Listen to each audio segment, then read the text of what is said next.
आप देख रहे हैं आजाद बोल इंडिया का हेडलाइंस शो। आज है 2 जून 2026। मैं हूं आदिल खान आजाद। इस शो में आज आप देखेंगे होकर रहेगी जंग, ईरान के मेन कमांडर का अमेरिका को खुला चैलेंज, कहा अब जंग लाजमी है। सीज फायर के दौरान ईरान हुआ और ज्यादा खतरनाक, तैयार किए नए हथियार, IRGC ने दे दी अमेरिका को बड़ी वार्निंग। ईरान ने तबाह किए थे वेस्ट एशिया में 20 अमरीकी फौजी अड्डे, जो सच ट्रंप ने छुपाया उसे BBC सामने लाया। इराक के एरबिल फौजी हवाई अड्डे पर अमरीकी और ब्रिटिश फौजी की मौत से मचा हंगामा, मौत की वजह पर उठे सवाल, क्या ईरान का है कोई हाथ? और डोनाल्ड ट्रंप के सीज फायर के दावों की खुली पोल, इसराइली बमबारी से फिर दहल उठा जनूबी लेबनान, कई लोगों की मौत, ईरान की धमकी नहीं आई काम। शुरुआत करते हैं इस शो की एक सवाल के साथ, क्या अमेरिका और ईरान के बीच एक और जंग अब लगभग तय हो चुकी है? 2 जून 2026 की दोपहर को ईरान के एक बड़े फौजी अफसर का बयान कम से कम यही इशारा दे रहा है कि जंग होगी। और इशारा ही क्या, ईरानी आर्मी की तरफ से साफ कह दिया गया है, जंग लाजमी होकर रहेगी। सुनिए, ईरान के खत्म अल अनबिया सेंट्रल हेडक्वार्टर के डिप्टी कमांडर मोहम्मद जाफर असदी ने क्या कहा है। उन्होंने कहा है कि अमेरिका ईरान से पूरी तरह झुक जाने की मांग कर रहा है, लेकिन ईरानी कौम कभी सरेंडर नहीं करेगी। असदी ने साफ लफ्जों में कहा कि अगर सरेंडर नहीं होगा तो फिर जंग लाजमी है। यानी ईरानी फौज ने दोबारा जंग छिड़ने का खुला सिग्नल दे दिया है और अब इस सिग्नल के बाद कुछ और कहने को बचता ही नहीं है। लेकिन असदी का कहा हुआ बहुत कुछ अभी भी बचा हुआ है, वो ज़रूर सुनिए। असदी ने कहा कि ईरान ने अभी तक अपनी तमाम सलाहियतें सामने रखी ही नहीं और उसके पास ऐसे कई ऑप्शंस यानी कई ऐसे हथियार मौजूद हैं जिन्हें ज़रूरत पड़ने पर इस्तेमाल किया जाएगा। यानी यहाँ नए और सीक्रेट हथियार इस्तेमाल करने की बात कही जा रही है, जिसके बारे में, जिन हथियारों के बारे में अभी अमेरिका, इसराइल तो छोड़िए, पूरी दुनिया को कुछ भी नहीं मालूम कि वो हथियार क्या हैं, कितनी तबाही फैला सकते हैं। यानी ईरान की तरफ से ये साफ पैगाम दिया जा रहा है कि अगर टकराव दोबारा शुरू हुआ तो इस बार जवाब पहले से अलग होगा, ज़्यादा सख्त होगा। ये बयान इतना सीरियस है कि दुनिया भर के मीडिया ने इसे 2 जून की दोपहर फौरन लपक लिया और हेडलाइन बना दिया। इस दौरान ईरान की सरकारी मेहर न्यूज़ ने एक सोर्स के हवाले से रिपोर्ट दी है कि अमेरिका की तरफ से भेजे गए आखिरी ड्राफ्ट पर तेहरान में अब भी गौर किया जा रहा है और फिलहाल कोई जवाब नहीं दिया गया है, कुछ फाइनल नहीं हुआ है। रिपोर्ट के मुताबिक ईरान अमेरिका के पिछले रिकॉर्ड की वजह से बहुत एहतियात के साथ आगे बढ़ रहा है और सिर्फ कागजी वादों के बजाय असली और साफ फायदे चाहता है। दोस्तों, एक तरफ बातचीत चल रही है, दूसरी तरफ जंग को लेकर ऐसे बयान सामने आ रहे हैं जो ये बताते हैं कि दोनों मुल्कों के बीच भरोसे की कमी अब भी बहुत गहरी है। दोस्तों, ये बयान ऐसे वक्त में आया है जब अमेरिका और ईरान के बीच चल रही बातचीत में भी रुकावट की खबरें आ चुकी हैं। ईरान ने कल ही रात कहा था लेबनान पर हमले होते रहे तो फिर सीज फायर ऐसी तैसी।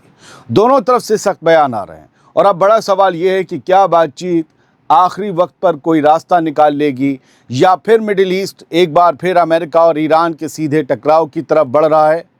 क्योंकि ईरान ने तो कह दिया है सरेंडर हम करेंगे नहीं, सरेंडर नहीं होगा तो जंग लाजमी है। एक और खबर सुनिए, ईरान और ख़तरनाक हो गया है और मजबूत हो गया है। सीज फायर के दिनों में ईरान कमज़ोर नहीं हुआ बल्कि और ज़्यादा ताकतवर होकर निकला है। कम से कम IRGC का ताज़ा दावा तो यही बता रहा है। जंग दोबारा शुरू होने की सिचुएशन में ईरान ने नए हथियार दागने और नए तरीके आजमाने की भी वार्निंग दे डाली है। ईरान की IRGC के स्पोक्स पर्सन हुसैन मोहेबी ने कहा है कि जंग रुकने के बाद के दिनों में ईरान की फौजी और ऑपरेशनल ताकत पहले से कहीं ज़्यादा बढ़ गई है। मोहेबी का कहना है कि आज ईरान की फ़ौजें पहले के मुकाबले बेहतर हालात में हैं और हालिया जंग ने दुश्मन को समझने की उनकी सलाहियत को भी कई गुना बढ़ा दिया है। 2 जून की दोपहर को आई रिपोर्ट्स के मुताबिक IRGC का कहना है कि अब उसे दुश्मन के हथियारों, उसकी जंगी चालों, उसके हमले के तरीक़ों और उसके डिफेंस सिस्टम के बारे में पहले से कहीं ज़्यादा मालूमात हासिल हो चुकी है।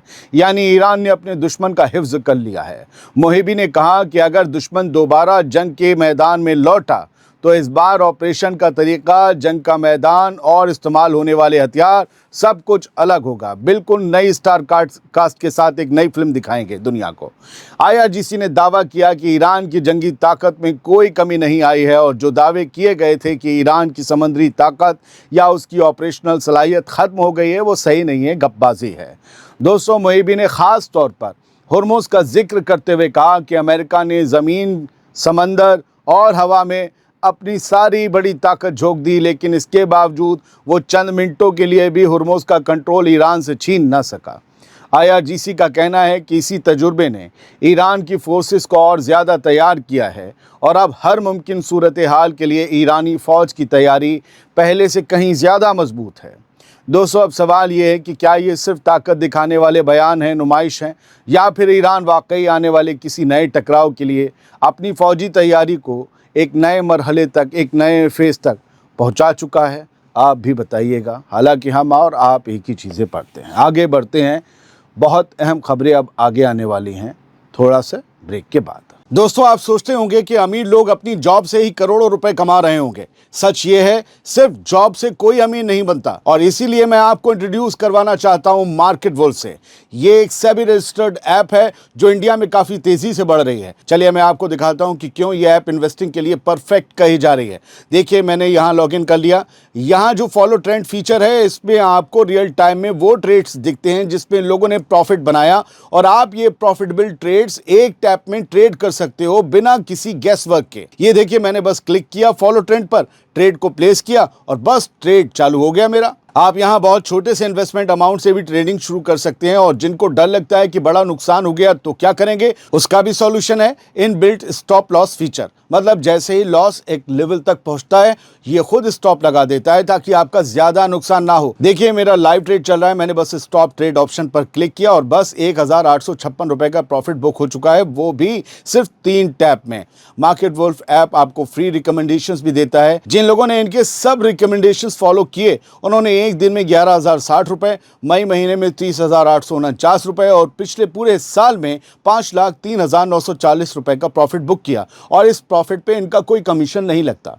इस पूरी फैसिलिटी को आप सिर्फ 99 रुपए की लाइफ टाइम फीस में यूज कर सकते हैं। लिंक मैंने डिस्क्रिप्शन में दिया है और कमेंट में भी पिन किया है। Go and check out market wolf. और हाँ, मामला पैसे का है तो बस यही कहूंगा कि जरा ध्यान से पैसा लगाएं, क्योंकि हर बिजनेस में रिस्क होता है। अगली खबर यह है कि ईरान ने जंग के दौरान अमेरिका का कितना बड़ा नुकसान किया था, इसकी सच्चाई अब धीरे धीरे बाहर आती दिखाई दे रही है।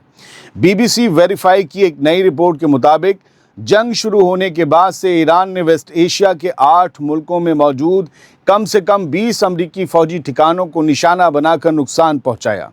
रिपोर्ट में सैटेलाइट इमेजेस और वीडियोस का हवाला देते हुए ये कहा गया कि ये हमले पहले समझे जाने से कहीं ज़्यादा बड़े और ज़्यादा सटीक थे। पहले इन्हें बहुत छोटा समझा गया था।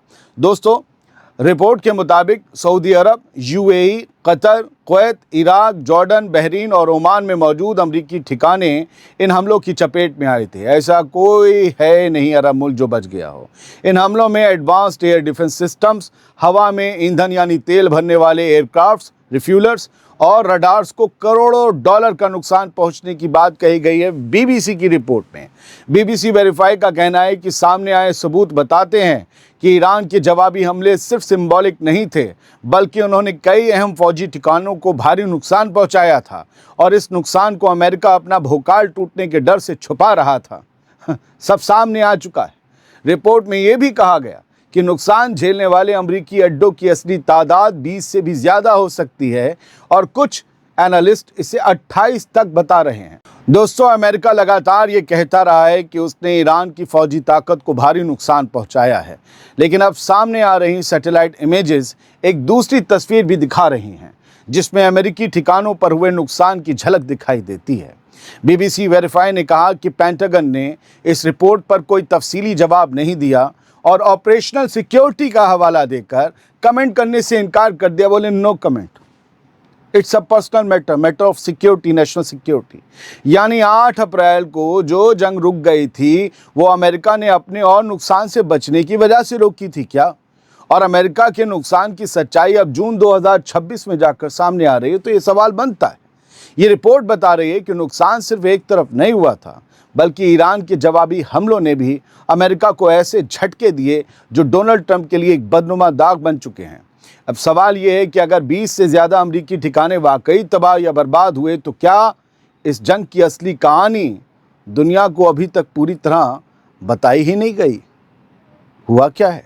अब एक अलग खबर सुनिए। 2 अमेरिकी और ब्रिटिश फौजियों की मौत की खबर सामने आई है। हंगामा मच गया है, सवाल उठ रहे हैं। इस खबर में चर्चा मौत से ज़्यादा उसकी वजह को लेकर हो रही है। 2 जून को आई रिपोर्ट्स के मुताबिक एक अमरीकी और एक ब्रिटिश फौजी इराक के एरबिल एयरबेस पर हुए एक ट्रेनिंग एक्सीडेंट में मारे गए। लेकिन दोस्तों, कई मीडिया रिपोर्ट में ट्रेनिंग लफ्ज़ को इन्वर्टेड कॉमास में लिखा गया है और यही चीज़ नए सवाल पैदा कर रही है। ब्रिटिश हुकूमत ने अपने फौजी की मौत की तस्दीक की है, जबकि अमरीकी फ़ौज ने भी कहा है कि उसका एक जवान उसी हादसे में मारा गया। अमरीका ने कहा कि वाक़े की जांच चल रही है और फ़िलहाल ज़्यादा तफसील जारी नहीं की गई। Matter of national security. दोस्तों, सवाल इसलिए भी उठ रहे हैं क्योंकि जिस दिन इन दोनों फ़ौजियों की मौत हुई उसी दिन ईरान की तरफ से इराक में कुर्द लड़ाकों के कुछ ठिकानों को निशाना बनाए जाने की खबरें भी सामने आई, जिनकी चर्चा हो रही है। यही वजह है कि सोशल मीडिया और कुछ हलकों में अटकलें लगाई जा रही हैं, अंदाजे लगाए जा रहे हैं कि क्या ये वाकई सिर्फ एक ट्रेनिंग एक्सीडेंट था या इसके पीछे कोई दूसरा पहलू भी हो सकता है। क्या इसमें ईरान का कोई टच है? हालांकि अभी तक ऐसा कोई सबूत या ऑफिशियल बयान सामने नहीं आया है जो इन अटकलों अंदाज़ों की तस्दीक करता हो। कंफर्म सिर्फ इतना है कि एक अमेरिकी और एक ब्रिटिश फौजी एरबिल हवाई अड्डे पर हुए एक हादसे में मारे गए और मामले की जांच जारी है। अब सवाल यह है कि जांच पूरी होने के बाद क्या इसे सिर्फ एक हादसा बताया जाएगा या फिर इसके पीछे की भी कहानी कुछ और निकलेगी। बात लेबनान की। डोनाल्ड ट्रंप के एक तरफा ऐलान किए गए सीज़ फायर के बावजूद 2 जून की सुबह जनूबी लेबनान पर बड़े पैमाने पर हमले किए गए। रिपोर्ट्स के मुताबिक इस्राएली वॉर प्लेन्स ने, इस्राएली फाइटर जेट्स ने और ड्रोन्स ने 1 दर्जन से ज़्यादा कस्बों और गांवों पर लगातार हमलों का सिलसिला शुरू कर दिया। दोस्तों, जिस सीज़ फायर को लेकर बार बार बातें की जा रही थी, उसी के बीच नबातिह शहर के लोगों को अपने घर छोड़ने का नया फरमान आज जारी कर दिया गया 2 जून की दोपहर में।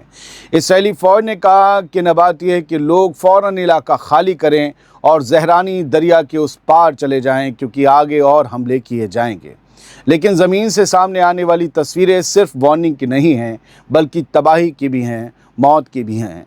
जनूबी लेबनान के मारवानिया इलाके में एक रिहायशी इमारत पर हुए हमले के बाद पूरी रात राहत टीमें मलबा हटाती रहीं, लेकिन सिविल डिफेंस के मुताबिक अब तक मलबे से 6 लोगों की लाशें निकाली जा चुकी हैं, जबकि 3 ज़ख्मियों को ज़िंदा बाहर निकालकर अस्पताल पहुंचाया गया। माना जा रहा है, कहा जा रहा है, ये वही 6 लोग हैं जो इन हमलों में मारे गए। एक पूरी फैमिली थी जो ख़त्म हो गई। राहत टीमों का कहना है कि मुश्किल हालात के बावजूद तलाश का काम जारी है, सर्च रेस्क्यू ऑपरेशन जारी है और अब भी मलबे के नीचे लोगों के फंसे होने का अंदेशा है। दोस्तों, एक तरफ सीज़ फायर की बातें हो रही हैं, दूसरी तरफ पूरे के पूरे शहर और गांवों को खाली कराया जा रहा है और रिहायशी इमारतें मलबे में तब्दील की जा रही हैं। यही वजह है कि लेबनान से सामने आने वाली ताज़ा तस्वीरें ये सवाल और बड़ा कर रही हैं कि अगर सीज़ फायर मौजूद है तो फिर जनूबी लेबनान पर इतनी बड़ी बमबारी आखिर किस चीज़ का इशारा है। याद रखिएगा, कल रात ईरान ने कहा था लेबनान भी सीज़ फायर में शामिल है और लेबनान पर बढ़ते हमले इस सीज़ फायर को ख़त्म कर सकते हैं। ईरान ने कल रात अमेरिका के साथ जारी बातचीत को अपनी तरफ से रोकने का ऐलान किया था, लेकिन आज फिर बातचीत जारी रखने की बातें आ रही हैं। और ईरान ने कहा था कल रात कि नॉर्थ इसराइल के लोग इलाका खाली कर दें अगर बेरूत के करीब इसराइली फ़ौज पहुंचती है या हमले बढ़ाती है। लेकिन नबातिह साउथ लेबनान में आता है, इसराइल की सरहद से लगते इलाकों में आता है, बेरूत से दूर है। क्या यहाँ हमले होते रहेंगे और ईरान इसका कोई जवाब नहीं देगा? कल रात डोनाल्ड ट्रंप ने फ़ोन किया, बेंजामिन नेतन्याहू को डांटा। एक्सियोस की खबर है। पूछा, तुम्हारी अक्ल कहाँ है? तुम क्या कर रहे हो? मैं ना होता तो तुम जेल में होते। लोग तुमसे नफ़रत कर रहे हैं, इसराइल से नफ़रत कर रहे हैं। लेबनान में हमले रोको। लेकिन इस सब के पीछे खौफ था कि कहीं ईरान मिसाइलें ना दाग दें। हमले रोक दिए गए। बेरूत में ऑपरेशन रोक दिया गया, लेकिन ये कहा गया साउथ ऑफ लेबनान में ऑपरेशन चलता रहेगा। ये उसी की तबाही की तस्वीरें थी। तो क्या साउथ लेबनान तबाह होता रहेगा? ईरान इसको लेकर भी कोई वार्निंग देगा? पता नहीं। बहुत बहुत शुक्रिया। सलामत रहिए, खुश रहिए। मार्केट वुल्फ ऐप के 2 मिलियन से ज़्यादा डाउनलोड्स ऑलरेडी हो चुके हैं। लिंक मैंने कमेंट में पिन किया है, बस क्लिक करके डाउनलोड करिए।